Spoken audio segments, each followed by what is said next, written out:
El pasajero invisible. Dejaré mi nombre en el anonimato. No porque no quiera compartir mi historia, sino porque tengo miedo. Miedo de que al recordarla, algo más me siga. Algo que aún no entiendo del todo, pero que no me deja en paz desde aquella noche. Todo comenzó en un viaje que, como muchos, emprendimos buscando el sueño americano. La pobreza nos comía vivos en el sur de México, y todos estábamos desesperados por darle un mejor futuro a nuestras familias.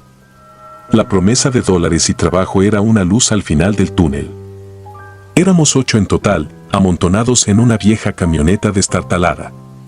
El chofer, un hombre al que solo conocíamos como el Coyote, manejaba con la precisión de alguien que ya había recorrido esas rutas cientos de veces. La carretera era estrecha y apenas iluminada por los faros. Aquel tramo cerca de Nogales estaba lleno de historias, de advertencias que todos conocíamos, pero que nadie quería mencionar. Cada cierto tramo veíamos cruces de madera en la orilla del camino, clavadas en el suelo como espinas. Son para los que no lo lograron, pensaba yo en silencio. Uno de los muchachos, un tal Jaime, intentaba aligerar el ambiente con bromas. «Mira esas cruces», dijo, riendo nerviosamente. «Son para nosotros y no llegamos vivos». Algunos rieron, pero era una risa vacía, incómoda. Nadie quería decirlo en voz alta, pero todos sentíamos algo raro en el aire, una tensión que no se podía ignorar. Jaime siguió hablando, como si quisiera llenar el silencio. ¿Se imaginan si de repente se nos aparece algo?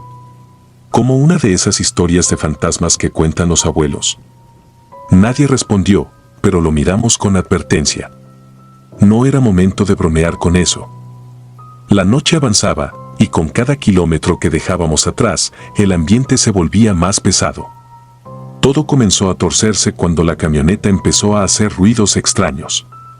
Pensamos que el motor estaba fallando, pero el chofer insistía en que todo estaba bien. Luego, de repente, se detuvo. Nos miró por el retrovisor, pálido como un cadáver. «Vi a alguien sentado al lado del camino», dijo con voz temblorosa. Todos miramos hacia atrás, pero no había nadie. Solo el asfalto vacío y las cruces que parecían observarnos desde la oscuridad. «¿Seguro que viste a alguien?», preguntó una mujer, una madre que viajaba con su hijo. El chofer asintió, sin apartar los ojos del camino. Sí. Era una mujer. Estaba descalza y me hacía señas para que me detuviera. Nadie más había visto nada, pero una sensación gélida recorrió la camioneta.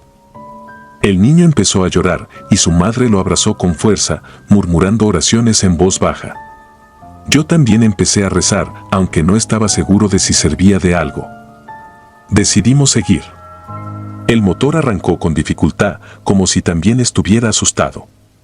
Pero apenas recorrimos unos metros, sentimos algo extraño. Un peso, como si alguien más hubiera subido a la camioneta. Todos lo notamos, pero nadie dijo nada al principio. Solo nos mirábamos entre nosotros, buscando respuestas en los rostros pálidos de los demás. El aire se volvió frío, tan frío que podíamos ver nuestras respiraciones condensarse, a pesar de que afuera hacía calor. El chofer seguía manejando, pero yo podía notar que estaba incómodo. Sus manos temblaban sobre el volante y miraba constantemente por el retrovisor, como si esperara ver algo detrás de nosotros. Fue entonces cuando lo sentí, una mano helada sobre mi hombro. Me giré de inmediato, pero no había nadie. Solo el vacío del asiento trasero. «¿Qué pasa?», preguntó Jaime, notando mi reacción. No supe qué responder. Poco a poco, todos empezamos a sentirlo. Una presencia. Algo que no podíamos ver, pero que estaba ahí, con nosotros. La madre que iba con su hijo empezó a llorar. «Hay alguien aquí», susurró, temblando. «No estamos solos». El niño también lo sentía, porque no dejaba de señalar hacia la parte trasera de la camioneta, aunque no había nada visible. De repente, el chofer pisó el freno con fuerza, casi haciendo que volcáramos. «Ya basta», gritó, saliendo de la camioneta y respirando agitado. Todos lo seguimos, incapaces de soportar el ambiente dentro del vehículo. «No puedo seguir», dijo, encendiendo un cigarro con manos temblorosas. Algo está aquí con nosotros. Lo siento. Nos está siguiendo. Nos quedamos allí, en medio de la carretera, sin saber qué hacer. El silencio era opresivo, roto solo por el sonido del viento que soplaba entre las cruces al borde del camino. Jaime intentó calmar la situación, pero incluso él estaba pálido y sudando. Tal vez solo estamos cansados, dijo, aunque su voz temblaba. Nadie le creyó. Fue entonces cuando lo vimos. Una figura, apenas visible en la penumbra, de pie al otro lado de la carretera. Era una mujer, descalza, con un vestido blanco que parecía flotar en el aire. Su cabello oscuro le cubría el rostro, pero podíamos sentir que nos observaba. Nadie se movió. Nadie habló. Estábamos paralizados, atrapados entre el miedo y la incredulidad. De repente, la mujer comenzó a caminar hacia nosotros. No corría, solo avanzaba con pasos lentos, pero cada paso parecía hacer temblar el suelo bajo nuestros pies. El chafo fue el primero en reaccionar. «Suban, rápido», gritó, corriendo hacia la camioneta. Todos lo seguimos, tropezando en nuestra prisa por escapar. El motor rugió al encenderse y la camioneta salió disparada por la carretera. Pero el alivio duró poco. Apenas habíamos avanzado unos metros cuando volvimos a sentirlo, el peso, el frío, la presencia. Era como si ella hubiera subido con nosotros. El chofer conducía como loco, murmurando oraciones y apretando el volante con tanta fuerza que sus nudillos estaban blancos. La madre empezó a gritar. Está aquí con nosotros». Señalaba hacia el asiento trasero, pero ninguno de nosotros tuvo el valor de mirar. El niño lloraba desconsolado y su llanto llenaba el aire como un lamento. Algo comenzó a golpear las ventanas desde afuera, como si alguien estuviera tratando de entrar. Pero cuando mirábamos, no había nada. Fue Jaime quien perdió el control primero. Se levantó de su asiento, gritando como un loco, «Déjenme salir, no puedo más». Intentamos calmarlo, pero estaba fuera de sí. Golpeó la puerta con fuerza, intentando abrirla, pero el chofer lo detuvo. «Si abres esa puerta, todos estamos muertos», gritó. De repente, la camioneta se detuvo de golpe, lanzándonos hacia adelante. El motor murió, y todo quedó en un silencio sepulcral. Nadie se atrevió a moverse. La única luz provenía de la luna, que iluminaba tenuemente el interior de la camioneta. Fue entonces cuando la vimos. Estaba sentada en el asiento trasero, en el mismo lugar que todos habíamos evitado mirar. Su rostro seguía cubierto por el cabello, pero podíamos sentir su mirada. «¿Qué quieres?», preguntó la madre, con la voz rota por el miedo. La mujer no respondió. Solo levantó una mano y señaló hacia la carretera. Fue entonces cuando entendimos. Estábamos en su territorio, en un lugar que no nos pertenecía. Y ella no nos dejaría ir hasta que pagáramos el precio. El chofer intentó arrancar la camioneta, pero el motor no respondía. Jaime, en un acto desesperado, abrió la puerta y salió corriendo hacia la oscuridad. Nunca lo volvimos a ver. La mujer desapareció poco después, pero su presencia se quedó con nosotros. El motor finalmente encendió y continuamos nuestro camino, pero nadie habló durante el resto del viaje. Cuando finalmente llegamos a nuestro destino, estábamos rotos. No solo físicamente, sino espiritualmente. Algo nos había seguido hasta ese lugar, y aunque nunca volvimos a ver a la mujer, ninguno de nosotros pudo olvidar su presencia. A veces, en mis sueños, aún la veo, de pie al lado de mi cama, observándome con esos ojos invisibles pero penetrantes. Desde esa noche, sé que hay cosas en este mundo que no podemos entender. Y que, en la búsqueda del sueño americano, hay pesadillas que pueden seguirnos para siempre. El pasajero rojo. Era el año 2016, el año en que mi vida cambió para siempre. Siempre había soñado con llegar a Estados Unidos, con cruzar esa línea invisible que prometía una vida mejor. Mi familia vivía en la pobreza más dura en un pequeño pueblo de Chiapas, y yo era el mayor de 5 hermanos. sentía el peso de sus esperanzas sobre mis hombros. Así que, con algo de dinero prestado y más valor del que probablemente era sabio, me embarqué en el viaje hacia el norte, con la intención de alcanzar ese sueño al que todos llaman el sueño americano. Subí a la bestia en Arriaga, como muchos otros lo habían hecho antes que yo. Sabía que no sería fácil, pero nunca imaginé los horrores que presenciaría. Desde el principio, el tren tenía algo extraño. Era una noche sin luna y la oscuridad parecía más pesada de lo normal. Apenas podía ver los rostros de los otros migrantes mientras nos acomodábamos en los techos y entre los vagones. Nos quedamos en silencio, como si todos supiéramos que hablar mucho podía atraer algo indeseable. Uno de los hombres, un tipo flaco y alto al que llamaré el Flaco, me dijo en voz baja que había escuchado historias de desaparecidos en esa ruta, de gente que simplemente se desvanecía en la noche, como si la tierra misma los tragara. El tren avanzó lentamente y cada kilómetro que recorría me sentía más inquieto. Cerca de la medianoche, el aire empezó a cambiar. Era más frío, más pesado, como si una sombra invisible hubiera cubierto el tren. Fue entonces cuando lo vi por primera vez. Estaba sentado en uno de los extremos del vagón, solo, con la cabeza agachada y un sombrero negro que le cubría parte del rostro. Al principio, pensé que era otro migrante, alguien más buscando su camino. Pero algo en él no encajaba. Su ropa estaba demasiado limpia, demasiado intacta, como si no hubiera pasado días viajando como nosotros. Nadie se le acercaba. Nadie lo miraba directamente. Un par de horas después, el Flaco empezó a hablar con él. Al principio no escuché lo que decían, pero después la voz del hombre resonó en el aire, profunda y fría como un pozo sin fondo. «He cruzado más veces de las que tú puedes imaginar», le dijo. Esa frase me dejó helado. Había algo en su tono que hacía que la piel se me erizara, como si estuviera cargado de una energía que no pertenecía a este mundo. Cuando levantó la cabeza, pude ver sus ojos. Dios mío, esos ojos no eran humanos.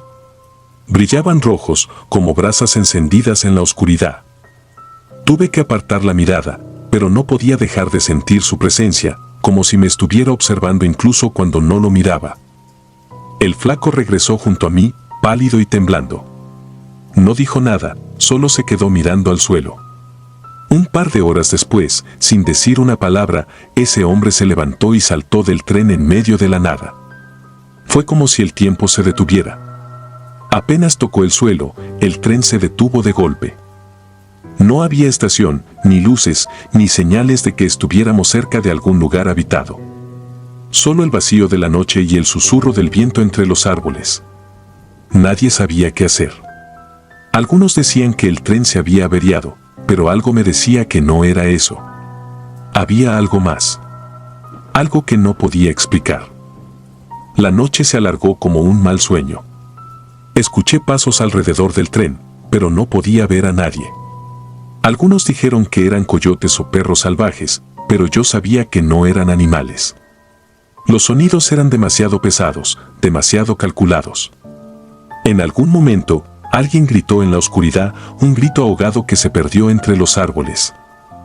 Nunca supimos quién había sido. Cuando el amanecer finalmente llegó, el tren comenzó a moverse de nuevo, como si nada hubiera pasado. Después de esa noche, todo cambió. La atmósfera entre nosotros era diferente. Algunos comenzaron a enfermar, con fiebres altas y delirios. Una mujer que viajaba con su hijo empezó a murmurar cosas sin sentido, diciendo que el hombre del sombrero la había tocado mientras dormía. Decía que podía sentir el fuego en su piel, que la quemaba por dentro. Nadie quería hablar de él, pero todos sabíamos que algo había quedado con nosotros en ese tren. El Flaco fue el siguiente en desaparecer. Una noche simplemente no estaba. Lo buscamos por todas partes, gritando su nombre, pero era como si la tierra lo hubiera devorado.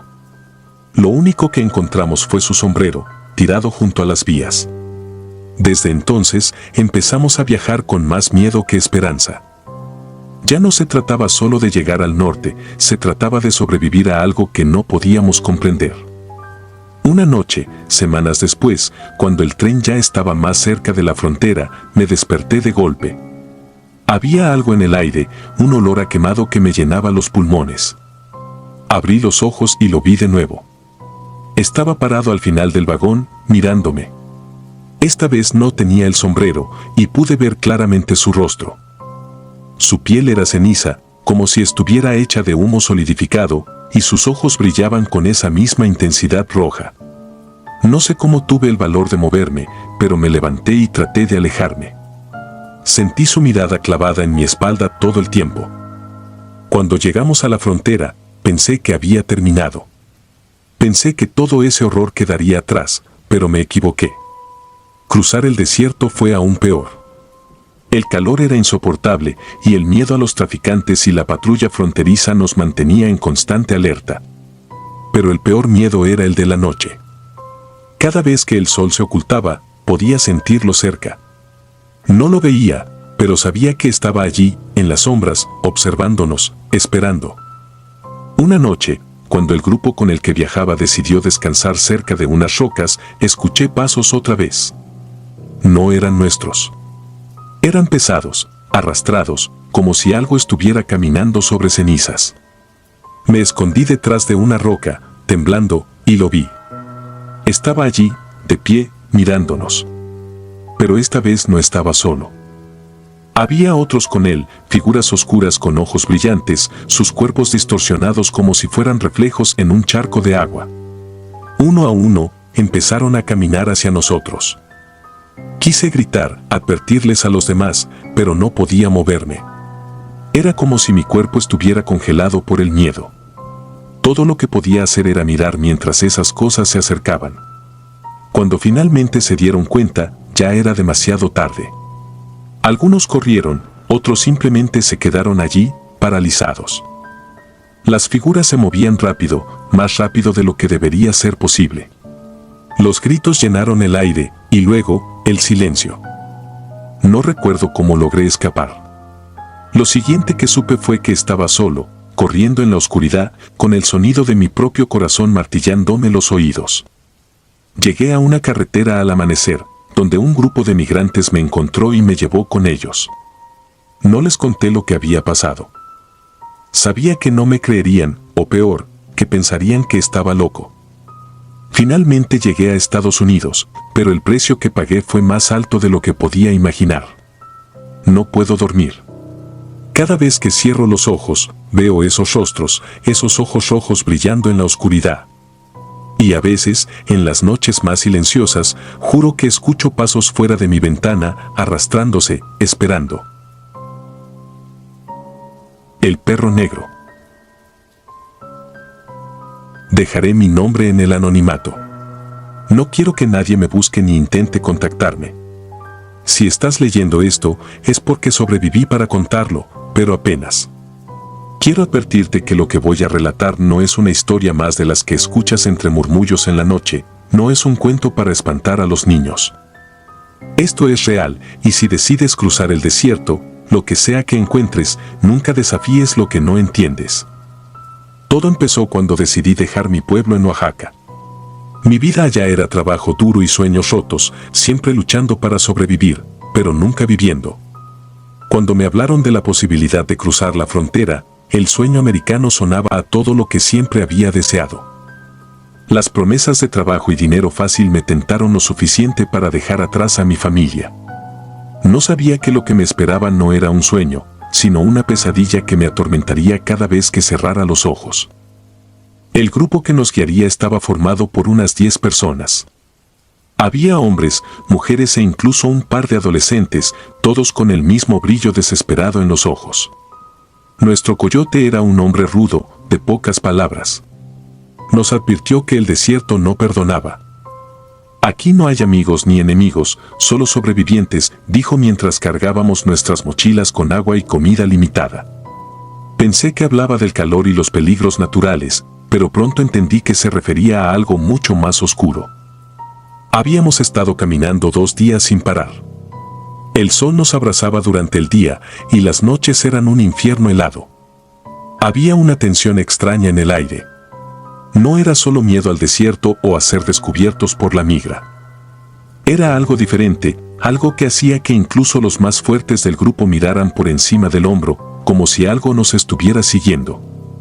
La primera noche, escuché lo que parecía ser un gruñido en la distancia.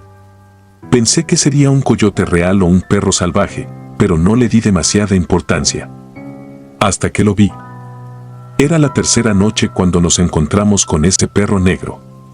Caminábamos por una vereda estrecha, con los pies arrastrándose en la arena y las estrellas siendo nuestra única guía. Entonces, ahí estaba. Parado a unos metros de nosotros, un perro enorme, negro como la sombra más densa. Sus ojos reflejaban un brillo extraño, casi humano. Gruñía, enseñándonos los dientes, pero no se movía. Solo nos observaba, como si esperara algo. Uno de los hombres del grupo, un joven llamado Juan, decidió que sería divertido provocarlo. «Es solo un perro flaco», dijo, y tomó una piedra del suelo. El coyote le advirtió que no lo hiciera, pero Juan no escuchó. Le lanzó la piedra directo al costado. El perro no se inmutó. Se quedó parado, mirándonos, pero su gruñido se hizo más profundo, más amenazante. En ese momento, juraría que oí algo, no sé cómo explicarlo, pero era una risa. No era humana, tampoco animal. Era como un eco que venía desde el suelo, desde todas partes. Esa noche fue cuando todo empezó a desmoronarse. Después de caminar unas horas más, decidimos descansar en un área relativamente cubierta por arbustos. Juan estaba molesto porque decía que sentía que el perro nos seguía. «Siento que esos ojos no se van de mí», murmuró. Nadie le tomó en serio. Yo tampoco. Pero en la madrugada, todo cambió. Desperté con un grito desgarrador. El tipo de grito que hace que el alma se te salga del cuerpo. Todos nos levantamos de golpe, tratando de localizar de dónde venía. Era Juan. Lo encontramos a unos metros del campamento, tirado en la arena, con los ojos abiertos de par en par y la cara congelada en una expresión de puro terror. No tenía heridas visibles, pero su cuerpo estaba rígido, como si lo hubieran dejado caer desde una gran altura. El olor a azufre impregnaba el aire, tan fuerte que muchos del grupo comenzaron a toser. Nadie podía explicarlo. Solo sabíamos que Juan estaba muerto y que no había absolutamente nada que pudiéramos hacer. El coyote insistió en que siguiéramos adelante.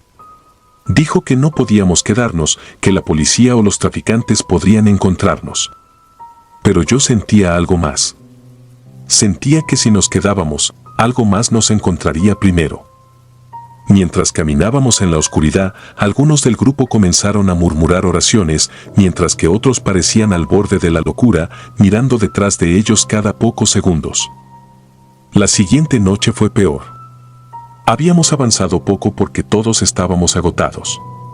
La falta de agua y comida comenzaba a afectar nuestros cuerpos y mentes.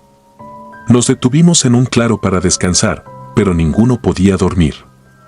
Fue entonces cuando escuchamos los pasos.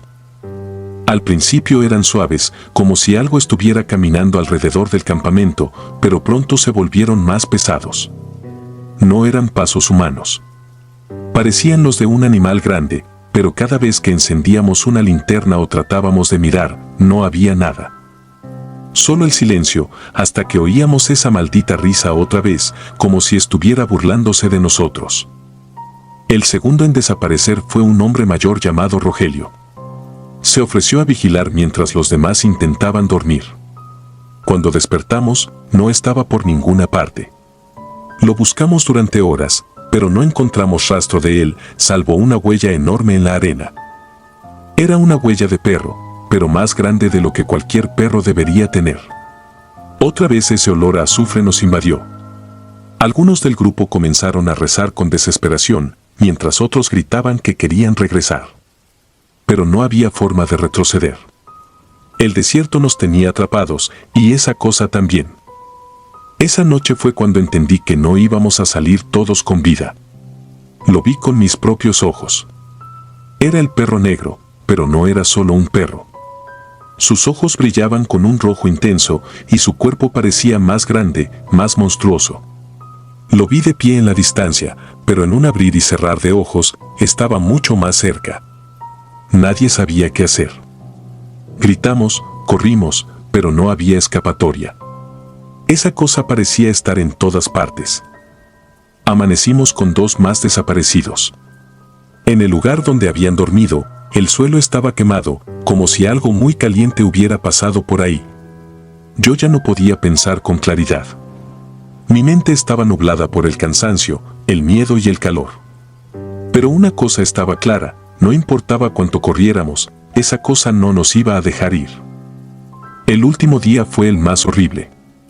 El grupo había disminuido a la mitad. Estábamos demasiado débiles para seguir, pero el coyote nos obligaba a avanzar. Decía que estábamos cerca de la frontera, pero todos sabíamos que no era verdad. Habíamos estado caminando en círculos. Fue entonces cuando escuché una voz. Era la voz de mi madre. Suavemente, llamándome por mi nombre, diciéndome que regresara a casa. Miré alrededor, buscando de dónde venía, pero no había nadie. Solo arena y arbustos. Cerré los ojos, intentando bloquearlo, pero la voz se hacía más fuerte. Y luego, el gruñido. Sentí un aliento caliente en mi cuello, pero cuando volteé, no había nada. No sé cómo logramos salir. Todo lo que recuerdo es caminar y caminar, sin pensar, sin sentir. Al final, quedábamos solo 3. Llegamos a un pequeño pueblo, donde unos lugareños nos ayudaron con comida y agua. Nunca les contamos lo que realmente pasó en el desierto. Nadie lo creería. Pero a veces, en la noche, escucho esa risa, ese maldito gruñido. Y sé que nunca estaré realmente libre. No sé qué era esa cosa. Algunos dicen que era un nahual, un espíritu vengativo. Otros creen que era el mismísimo diablo, acechando a los desesperados en el desierto. Lo único que sé es que si decides cruzar y ves un perro negro en el camino, no le tires piedras. No lo provoques. Porque lo que sigue es algo que no le desearía ni a mi peor enemigo. La cruz en el desierto. El calor era insoportable. El sol parecía una garra ardiente que nos arrancaba la vida lentamente mientras atravesábamos el desierto. Cada paso levantaba una nube de polvo y el agua en nuestras botellas era cada vez más escasa. Éramos 5, yo, Antonio, Saúl, Marisol, Jorge y un coyote apodado el Zurdo. Él nos guiaba con la indiferencia de alguien que ha visto este trayecto más veces de las que puede contar. Sus ojos reflejaban un cansancio antiguo, pero en su voz solo había dureza. No se queden atrás, o se los traga la noche, dijo mientras señalaba las colinas áridas que nos rodeaban. Caminábamos en fila india, tratando de no perder el ritmo. Yo no hablaba mucho, todos íbamos consumidos por el agotamiento y el miedo. De vez en cuando, Jorge murmuraba oraciones, sus labios secos moviéndose al ritmo de sus pasos. El desierto era como un monstruo sin rostro, inmenso y despiadado. Sabíamos que cada kilómetro recorrido era un triunfo, pero también que la frontera estaba lejos, más lejos de lo que nos habían prometido. Fue entonces cuando la vimos. La cruz. Estaba plantada torpemente en la arena, hecha de madera vieja, con un nombre tallado a mano que apenas se leía, David Pérez. Al lado, un par de botas desgastadas y una botella rota daban testimonio mudo de una historia que ya nadie podría contar. Nos detuvimos, más por curiosidad que por respeto. Había algo inquietante en esa cruz, algo que no podía explicarse. El aire a nuestro alrededor parecía más pesado, como si el desierto mismo la protegiera. ¿Quién crees que era?, preguntó Saúl, limpiándose el sudor de la frente. Otro que no llegó, respondió Jorge, apretando su rosario. Antonio, siempre el bromista, se acercó y tocó la cruz con un gesto burlón. Pues David Pérez no va a necesitar esto donde está, ¿verdad?, dijo, arrancándola del suelo y levantándola como si fuera un trofeo. ¿Qué? ¿Creen que va a venir a reclamarla? Soltó una carcajada que retumbó en el silencio, pero nadie más rió. Marisol lo miró con disgusto y murmuró algo sobre no jugar con cosas sagradas. Esa noche acampamos bajo un cielo sin luna. El Zurdo nos obligó a mantener una fogata pequeña, decía que no podíamos atraer atención. Me acosté cerca de las brasas, envuelto en mi chaqueta, tratando de ignorar el hambre que me retorcía el estómago. Fue entonces cuando Antonio empezó a gritar. No fui yo. No fui yo, se agitaba en su lugar, como si algo lo estuviera sujetando. Su rostro estaba pálido, bañado en sudor, y sus ojos estaban abiertos, pero vacíos. Déjame. No lo sabía. Perdóname, por favor. Nos levantamos de golpe, rodeándolo. Marisol intentó despertarlo, sacudiéndolo con fuerza, pero no reaccionaba. El zurdo chasqueó la lengua y dijo que eran tonterías del calor. Pero entonces Antonio se quedó quieto, tan inmóvil que todos dimos un paso atrás. Cuando finalmente abrió los ojos, se echó a llorar. Era él, el hombre, me estaba mirando, me dijo que le devolviera su tumba. Su voz era apenas un susurro, quebrada por el miedo. Nadie respondió. Miré la cruz que había dejado tirada junto a su mochila y un escalofrío me recorrió la espalda. Seguimos caminando al día siguiente, pero algo había cambiado. Antonio ya no bromeaba.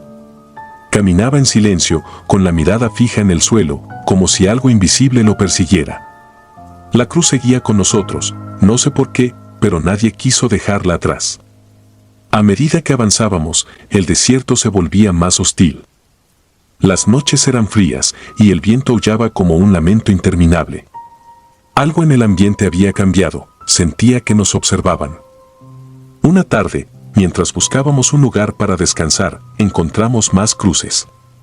Había al menos 6, todas diferentes, esparcidas en un claro entre los matorrales.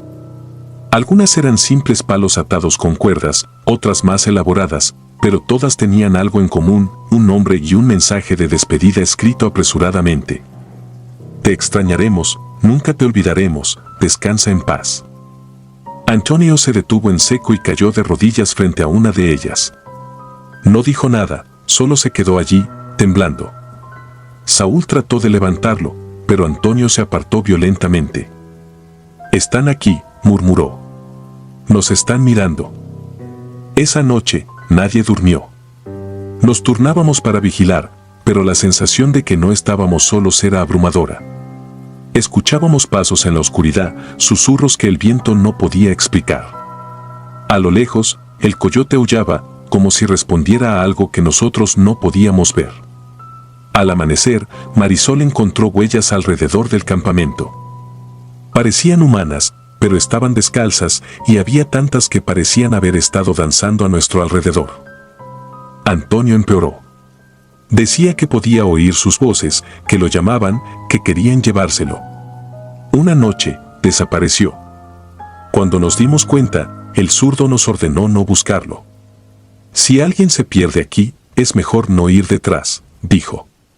Pero yo no podía dejarlo así. Salí con Jorge a buscarlo, aunque sabía que era una locura. Lo encontramos a unos metros del campamento, arrodillado frente a otra cruz. Tenía las manos enterradas en la arena, como si estuviera excavando desesperadamente. Antonio. Regresa al campamento, le grité, pero no respondió. Cuando nos acercamos, vimos lo que estaba haciendo. Había desenterrado un cráneo humano, sucio y agrietado por el tiempo. Antonio lo sostenía con ambas manos, mirándolo fijamente, como si fuera un trofeo macabro. No puedo dejarlo solo, murmuró, antes de desplomarse. Lo cargamos de vuelta, pero ya no era el mismo. Su piel estaba fría, y su mirada, perdida. Murió al amanecer. El zurdo nos obligó a dejarlo allí. No podemos cargar con muertos, dijo. Las palabras me golpearon como un martillo, pero entendí que tenía razón. Lo enterramos junto a la cruz de David Pérez. No dijimos nada, ni una oración. Solo seguimos caminando, más rotos que antes. Pero el horror no terminó allí. A medida que nos acercábamos a la frontera, los días se volvían más largos y las noches, más insomnes. Marisol comenzó a escuchar los mismos susurros que atormentaban a Antonio. Decía que los veía en sueños, sombras humanas con ojos vacíos que se deslizaban entre los matorrales. Una noche, se levantó y comenzó a caminar hacia la oscuridad. La detuve antes de que desapareciera, pero su mirada era de alguien que ya no estaba allí. Ellos me llaman, me dijo. Dicen que es mi turno. Esa fue la última noche que la vi. A la mañana siguiente, su mochila estaba allí, pero ella no. No encontramos ni una sola huella. Cuando finalmente llegamos a la frontera, solo quedábamos 3, Saúl, Jorge y yo. El zurdo nos abandonó poco antes, diciendo que su trabajo había terminado. Cruzamos de noche, arrastrándonos entre arbustos y esquivando patrullas. Pero no importaba cuánto nos acercáramos al sueño americano, algo del desierto seguía con nosotros. Jorge fue el siguiente en caer. Su muerte fue más rápida, su corazón no resistió después de semanas de hambre y estrés. Lo dejamos en un claro, marcando su lugar con una cruz improvisada. Solo Saúl y yo llegamos al otro lado. Pero no fuimos los mismos. Ahora estoy aquí, escribiendo esto desde un cuarto barato en algún lugar de Texas. Cada noche sueño con ellos, Antonio, Marisol, Jorge y David Pérez. Sus rostros aparecen en mis sueños, sus voces me llaman, me acusan. A veces despierto con marcas en mi cuerpo, como si alguien hubiera intentado arrastrarme mientras dormía. He pensado en volver al desierto, en buscar esa cruz y enterrarla de nuevo, pero sé que es inútil. El desierto no olvida. Y yo, tampoco puedo. Voces del río Bravo. La primera vez que pensé en cruzar la frontera fue en 2019. Vivía en un pequeño pueblo al sur de México, en medio de la nada, donde los sueños de una vida mejor no eran más que palabras que se susurraban en las noches calurosas. Yo, como muchos otros, creía en ese sueño americano, en la promesa de una oportunidad. Pero nunca imaginé que, para alcanzarlo, tendría que mirar a la muerte tan de cerca. Cuando llegué al río Bravo, ya era de noche. Había viajado durante semanas en autobuses desvencijados y a pie. Los coyotes, los traficantes que supuestamente nos guiarían, nos trataron como mercancía desde el primer momento. Éramos un grupo de 20 personas, cada una con sus propias historias y temores. Esa noche, el río parecía más ancho y oscuro de lo que había imaginado. El aire olía a humedad, a algo rancio, como si el agua misma estuviera podrida. Antes de cruzar, nos dijeron que teníamos que ser rápidos y silenciosos. El río tiene oídos, nos advirtió uno de los coyotes con una sonrisa burlona. No entendí lo que quiso decir en ese momento, pero su tono me puso nervioso. Formamos una fila y comenzamos a cruzar. El agua estaba helada, casi paralizante, y la corriente era más fuerte de lo que parecía desde la orilla. Algunos llevaban neumáticos inflables, otros se aferraban a bolsas de plástico para mantenerse a flote. Yo solo tenía mis brazos y una plegaria muda. No había avanzado mucho cuando escuché algo. Al principio pensé que era el viento, pero no, eran voces. Un canto bajo y melancólico que parecía venir desde el mismo río. Era difícil entender las palabras, pero la melodía tenía algo hipnótico, algo que se colaba en los huesos. Miré a mi alrededor, buscando a alguien más que lo notara, pero todos parecían concentrados en avanzar. Excepto uno de mis compañeros, un hombre llamado Saúl, que se detuvo de repente y comenzó a mirar al agua con ojos desorbitados. ¿Qué haces, Saúl?, susurré, tratando de no alertar a los coyotes. Pero él no respondió. En cambio, comenzó a caminar hacia el centro del río, murmurando algo sobre su madre. Lo llamé de nuevo, más fuerte esta vez, pero no volteó. Antes de que pudiera hacer algo, la corriente lo arrastró y en un parpadeo desapareció bajo el agua. Nadie dijo nada. Fue como si todos decidieran ignorar lo que acababa de pasar, como si fuera algo normal. Logré llegar al otro lado del río con el corazón martillándome en el pecho. Pero no podía dejar de pensar en Saúl. Me quedé mirando el agua oscura, esperando que emergiera en cualquier momento, pero no lo hizo. Uno de los coyotes nos apuró a seguir, y aunque mis piernas temblaban, obedecí. Avanzamos por un camino polvoriento entre los arbustos, en completo silencio. Fue entonces cuando volví a escuchar el canto. Pero esta vez, no venía del río. Parecía venir detrás de nosotros, como si alguien nos estuviera siguiendo. Traté de ignorarlo, pensando que quizás mi mente me estaba jugando una mala pasada. Pero las voces se hicieron más claras, más insistentes. Podía escuchar diferentes tonos, como si fueran varias mujeres cantando juntas. Miré hacia atrás, pero no vi a nadie. Mi piel se erizó y una sensación de peligro inminente se apoderó de mí. Cuando llegamos al lugar donde pasaríamos la noche, no pude dormir. Cada vez que cerraba los ojos, veía el rostro de Saúl, su mirada perdida, y oía ese maldito canto. A la mañana siguiente, uno de los hombres del grupo, un joven llamado Ernesto, desapareció. Nadie sabía qué había pasado. Su mochila seguía ahí, junto al árbol donde se había sentado la noche anterior. Los coyotes dijeron que seguramente se había ido solo, pero eso no tenía sentido. Nadie se atrevería a vagar por el desierto por su cuenta. Fue entonces cuando me di cuenta de que algo no estaba bien, de que había algo más en este viaje que los peligros de los hombres y la naturaleza. Seguimos caminando durante días. Cada noche, alguien del grupo desaparecía. Siempre de la misma manera, sin un sonido, sin un rastro.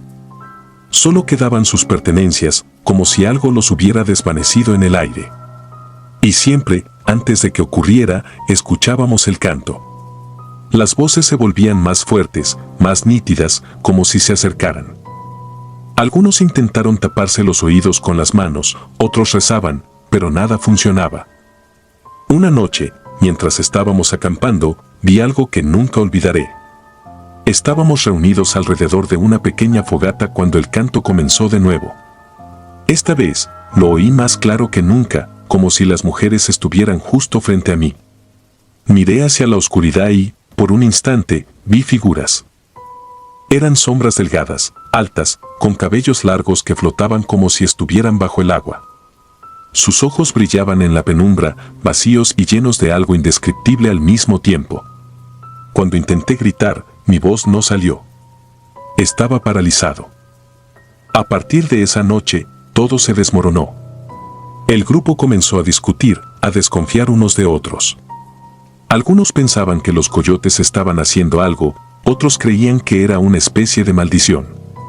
Yo no sabía qué pensar, pero cada vez estaba más aterrorizado. Una parte de mí quería regresar, pero sabía que era imposible. El desierto no perdona, y tampoco el río. En el último tramo de nuestro viaje, éramos solo 5. Habíamos comenzado siendo 20. No hablábamos mucho entre nosotros, no había nada que decir. Solo caminábamos, esperando que la pesadilla terminara. Pero esa noche, todo llegó a su punto culminante. Estábamos descansando bajo un cielo lleno de estrellas, cuando el canto comenzó de nuevo. Esta vez, era ensordecedor, como si estuviera dentro de nuestras cabezas. Uno de los hombres comenzó a gritar y corrió hacia la oscuridad. Nadie intentó detenerlo. Sabíamos que era inútil. Y entonces, las vi. Las sombras salieron de entre los arbustos, moviéndose con una gracia antinatural. Se acercaron lentamente, como si disfrutaran de nuestro miedo. Sus rostros eran pálidos, casi translúcidos, y sus ojos eran pozos negros que parecían absorber la luz. No sé cómo lo hice, pero corrí. Corrí como nunca antes, sin mirar atrás. Oía los gritos de los demás, pero no me detuve. Seguí corriendo hasta que mis piernas ya no pudieron más. Cuando finalmente me detuve, estaba solo. Había llegado a un pequeño pueblo, un lugar desierto y olvidado. Los habitantes me miraron con desconfianza, pero una anciana se acercó y me ofreció agua. Le conté lo que había pasado, esperando que me dijera que estaba loco, que había imaginado todo. Pero en lugar de eso, asintió con gravedad y me dijo algo que nunca olvidaré. El río tiene su precio, dijo. Siempre lo ha tenido. Hay cosas que viven en el agua, cosas que no podemos entender. No todos los que cruzan llegan al otro lado. Desde ese día, no he vuelto a ser el mismo. Logré llegar a los Estados Unidos, pero el sueño americano ya no significa nada para mí. Las noches son lo peor. Cada vez que cierro los ojos, oigo el canto. Y cuando despierto, siento que no estoy solo. A veces, miro por la ventana y creo verlas, las sombras, observándome desde lejos, esperando. Si disfrutas de los relatos, te invitamos a apoyarnos con un like y un comentario, ya que eso nos ayuda muchísimo. Además, si aún no estás suscrito o suscrita, te animamos a formar parte de la comunidad del terror. Muchas gracias por escucharnos y por tu apoyo.